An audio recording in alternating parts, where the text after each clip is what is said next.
Terima kasih Anda masih bersama kami di Halo Indonesia. Beberapa pekan terakhir, masyarakat dihebohkan dengan klaim perusahaan farmasi asal Amerika Serikat yang berhasil menemukan obat COVID-19 bernama Molnupiravir yang dapat mencegah kematian pada pasien COVID-19. Perusahaan farmasi asal Amerika Serikat, Merck Co., melaporkan hasil eksperimennya yang berhasil mencegah kematian dan memulihkan pasien COVID-19. Merck Co. mengklaim pemulihan pasien COVID-19 tersebut dibantu oleh obat antivirus yang mereka produksi, yaitu Molnupiravir. Klaim perusahaan farmasi asal negeri Paman Sam tersebut didasari atas penelitian yang dilakukan sebelumnya. Merck Co. melakukan studi terhadap 775 orang dewasa yang terpapar COVID-19. Hasilnya ditemukan bahwa 7,3% dari mereka yang diberi pil Molnupiravir 2 kali sehari selama 5 hari perawatan di rumah sakit, tidak ada pasien yang meninggal dunia. Sedangkan sebanyak 14,1% dari mereka yang tidak menerima pil Molnupiravir, 8 orang diantaranya dilaporkan meninggal dunia. Kini, Merck Co. sedang mengajukan penggunaan izin darurat kepada Badan Pengawas Obat dan Makanan Amerika Serikat, dan dalam waktu dekat, pil tersebut akan diuji klinis. Baik, untuk membahas lebih lanjut tentang penemuan obat COVID-19 Molnupiravir dan bagaimana Indonesia merespon dengan adanya klaim tersebut, kita akan berbincang bersama narasumber yang sudah bergabung bersama saya. Ada Dr. Siti Nadia Tarmizi selaku Direktur Pencegahan dan Pengendalian Penyakit Menular langsung Kementerian Kesehatan. Selamat pagi, Dr. Nadia. Assalamualaikum. Waalaikumsalam. Selamat pagi, Mas Iman. Baik, Dr. Nadia, sejauh ini komunikasi dari Kemenkes ya, komunikasi dengan perusahaan asal Amerika seperti apa? Apakah klaim tersebut kemudian bisa dibenarkan dan ada tidak kemudian wacana untuk Indonesia juga mengadopsi obat-obatan ini untuk masuk ke sini dan juga diberikan kepada masyarakat kita? Ya, yang pertama adalah tentunya kita terus memantau ya berbagai obat-obat ataupun juga berbagai upaya-upaya ya untuk bisa melindungi terutama terhadap sakit yang berat ataupun kematian ya. Karena kalau sampai sekarang kita tahu untuk pencegahan tidak ada. Jadi karena ini adalah tentunya virus COVID-19, obatnya yang paling tepat adalah antivirus. Kita juga sudah punya ya beberapa obat yang sama ini digunakan sebagai bentuk antivirus seperti Favipiravir, Remdesivir, kemudian juga Oseltamivir ya. Nah sekarang ini dengan adanya informasi dari hasil analisis interim ya, berarti analisis sementara yang nanti harus kemudian disusun laporan uji klinisnya secara ilmiah ya dan kemudian dipublikasikan.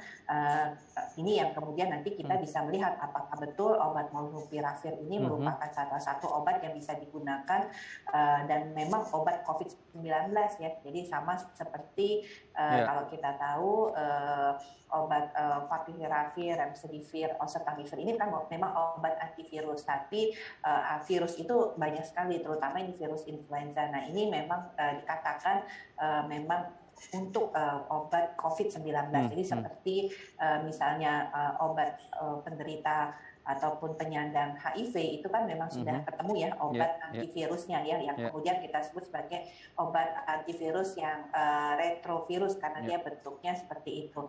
Nah kalau ini menyerang salah satu materi ribonukleosidnya seperti itu. Nah jadi tentunya dikatakan obat ini sangat pas dan memang langsung menyasar pada virus COVID-19. Nah Indonesia sendiri tentunya kita memantau ya, kita tahu bahwa selain Merck sebagai inventor atau penemu daripada Molnupiravir ini, Merck juga memberikan compulsory license ya, jadi izin untuk kemudian diproduksi oleh beberapa farmasi di India. Nah kita memang sudah menjalin kerjasama yang melalui BUMN farmasi kita, baik itu Kimia Farma, kemudian Indofarma dan lainnya. Ini sudah beberapa obat yang memang sudah kita kerjasamakan dengan perusahaan farmasi yang di India ini yang juga kebetulan mereka ini menerima compulsory license dari Merck. Nah nanti tentunya kita akan negosiasikan ya dalam penjajakan apakah Indonesia bisa mengakses obat ini begitu kemudian sudah disetujui oleh Badan POM Indonesia tentunya.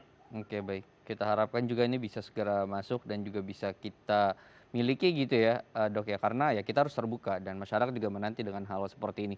Tapi kemudian sebagai informasi saja untuk masyarakat, ini nanti proses untuk uji fasenya akan sama seperti sepanjang, dan selama kita waktu melakukan uji fase vaksin atau ada yang berbeda untuk kemudian obat ini baru bisa dikonsumsi oleh masyarakat kita, Dokter Nadia? Iya, kalau untuk obat, kita tidak harus melakukan uji klinis fase 3 ya, karena kemudian uji klinis fase 3 ini sudah dilakukan oleh Merck sendiri Hmm. di beberapa negara tentunya. Dan nanti sebenarnya mekanismenya Badan POM pada saat tentunya apakah pemerintah ataukah Merck sendiri yang akan Mhm. melakukan proses registrasi atau izin penggunaannya. Maka kemudian Badan POM melalui mekanisme yang sama yaitu emergency use itu bisa dilakukan ya, artinya dengan meminta data-data keamanan hasil dari uji klinis fase 3 itu bisa Mhm. dilakukan kajian oleh Badan POM dan juga Komite Pengawas Obat. Selain itu juga hasil daripada referensi dari apa yang sudah dilakukan review oleh Badan POM Amerika ya, karena Mhm. Merck akan mengaplikasikan registrasi ini ke Badan POM Amerika, itu juga bisa kita Iya. lakukan dengan melakukan data sharing. Apalagi kalau nanti Badan POM Eropa yang dimana memang jejaring itu sudah ada antara Badan POM Indonesia dengan Badan POM negara lainnya. Oke. Dokter Nadia, sejauh ini informasi yang, Dokter Nadia terima terkait nanti penggunaannya seperti apa? Apakah mereka dengan gejala ringan juga bisa mengkonsumsi ini? Atau ini dikhususkan untuk mereka yang memiliki gejala-gejala berat dengan komorbid tertentu? Iya, kalau melihat hasil yang disampaikan ya, bahwa pada prinsipnya obat ini menghambat replikasi virus ya. Jadi Ya. artinya pada saat seseorang yang positif COVID di stadium awal, dia itu kan masih seringkali misalnya orang yang tidak bergejala atau gejalanya ringan ya. Nah tentunya kalau kita melihat apa yang dilaporkan di dalam hasil Mhm. uji Mhm. klinis ini, pemberian obat itu diberikan pada orang atau subjek penelitian dengan gejala ringan sampai sedang. Jadi Mmm. pada prinsipnya mencegah kemudian orang tersebut jatuh kepada kondisi yang berat atau bahkan mencegah kepada Mmm. kematian. Jadi dengan menekan ya replikasi virus yang terjadi. Jadi mungkin Mhm. pada Mhm. saat virus masuk kan dia akan bereplikasi bertambah banyak ya. Mhm. Kemudian dengan dia bertambah banyak itulah kan kadang-kadang gejala itu menjadi semakin berat, bahkan Mhm. kemudian berdampak terhadap Mhm. kematian. Nah, ini yang dicegah Ya. dulu dengan Ya. obat Ya. antivirus ini. Artinya penggunaannya ini hampir sama dengan kita penggunaan seperti oseltamivir atau favipiravir ya, yang Mhm. Mhm. digunakan pada pasien COVID yang punya gejala ringan dan sedang untuk mencegah menjadi lebih berat. Dan kita tahu kan varian Delta ini adalah varian yang meningkatkan tingkat keparahan. Mhm. Jadi Mhm. orang Mhm. dengan yang tadinya gejalanya ringan Ringan. atau bahkan tidak bergejala, mungkin dalam waktu 1-2 hari itu tiba-tiba langsung masuk kepada fase yang berat. Nah ini yang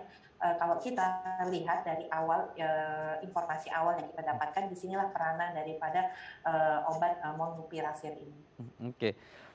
Dokter Nadia, mungkin ini terlalu dini, tapi bagaimana kemudian cara nanti kita mengaksesnya untuk masyarakat? Apakah seperti seperti sekarang kita ketika melakukan uji, lab, kemudian dinyatakan positif, kita konfirmasi data kementerian, terus kemudian dikirimkan dari Kimia Farma terdekat, atau ada model baru nanti terkait distribusi obat ini?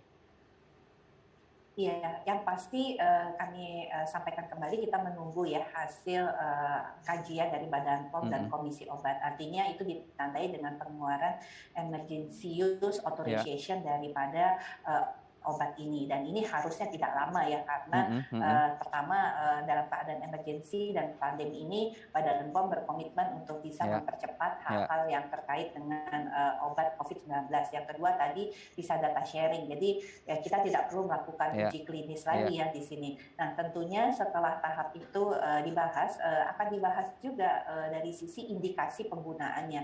Karena nanti kita akan melihat dulu apakah misalnya dengan favipiravir molnupiravir ini masih bisa menjadi line pertama dengan mekanisme yang saat ini ada ya. Oke, Artinya baik. yang positif, Ya, kemudian kalau kemudian punya gejala ringan, itu baru diberikan obat favipiravir. Tapi kalau yang tidak bergejala sama sekali, itu kan tetap vitamin. Nah, hmm, apakah nanti kalau kemudian dalam prosesnya yang ringan ini terlihat menjadi ada tambahan gejala ya, lain, sesak dan sebagainya ya. Nah, ini mungkin masuk obat molnupiravir nih, karena kemungkinan besar jumlah obat molnupiravir ini kan juga tidak cukup ya. diproduksi dalam waktu singkat untuk memenuhi kebutuhan Hmm, global. Artinya kita nanti akan kembali berbicara dengan organisasi profesi, kira-kira pada gejala seperti apa pasien COVID ini pas untuk menerima ya. molnupiravir, dengan juga mempertimbangkan ketersediaan.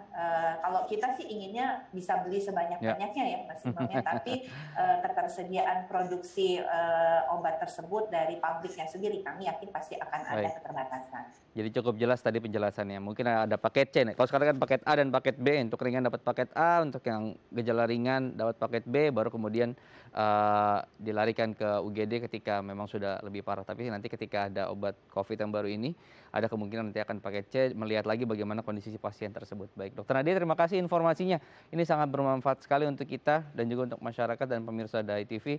Semoga kita semakin jelas dan juga semakin tenang dengan adanya tadi penemuan-penemuan dari teman-teman dari obat-obatan yang bisa kemudian meringankan virus COVID-19 ini. Terima kasih Dokter Nadia. Assalamualaikum. Waalaikumsalam, terima kasih Mas Imam. Pemirsa, usai jeda kita masih akan menghadirkan beragam informasi menarik dan juga inspiratif lainnya. Tetap bersama kami di Halo Indonesia.